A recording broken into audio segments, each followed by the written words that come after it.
All right, so I've been married 20 years this week. Yeah, I can.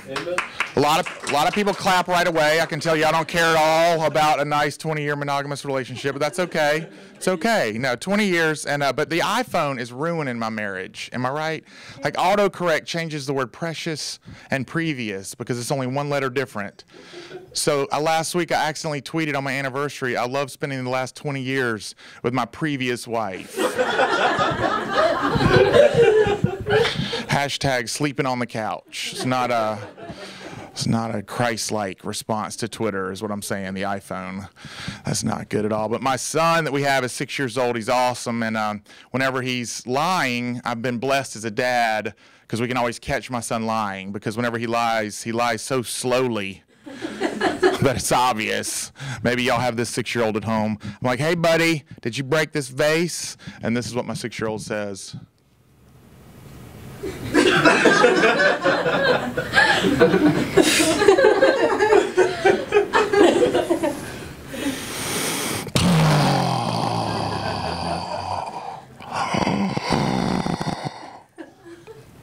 No.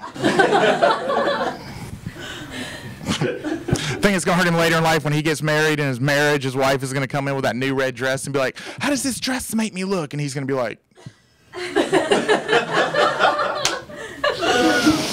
oh, skinny. So I was a teacher and a coach for 9 years at a private evangelical school. I was the drama teacher and the football coach, put on the school plays, and took the team to the state championship. I tell everybody every fall I just acted like the football coach. It's like, yeah, that's funnier when I don't do that joke in the interview right before the set. But no, my school was awesome because we had kids from all over the globe, kind of like New York, and kids from Korea, kids from China, kids from Africa, and I used to brag that I taught Africans.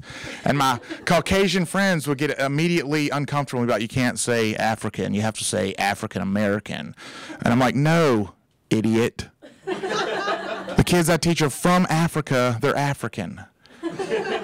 They're African. My favorite African family were the Sabandes. I taught Lusungu and Tandizo Sabande. These names have not been changed to protect the innocent.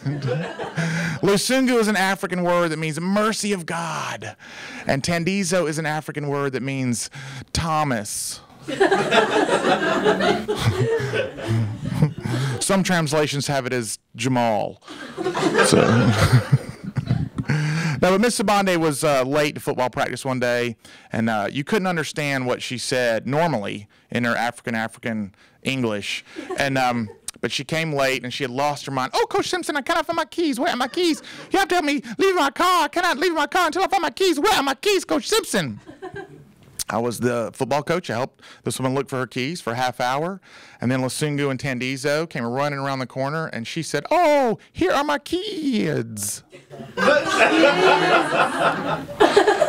Oh, well, that explains why she was looking at me like I was crazy for a half hour looking for her children in desk drawers, lockers, underneath bleachers.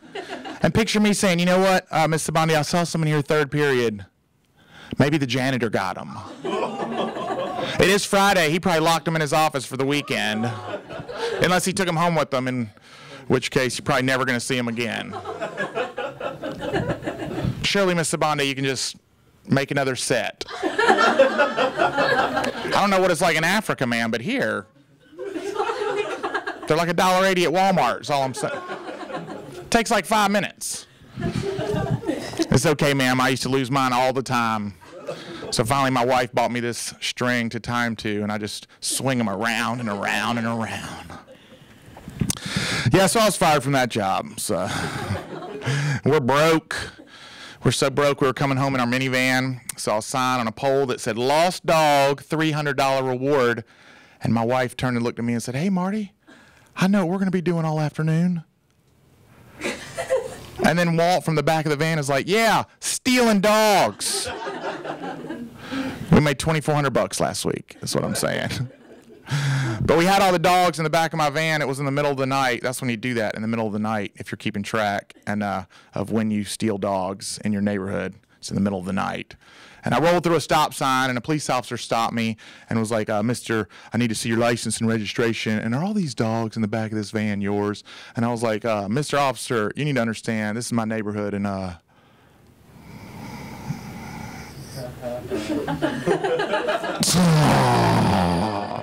Thank you, BREATHEcast. I've been Marty Simpson. I appreciate y'all having me.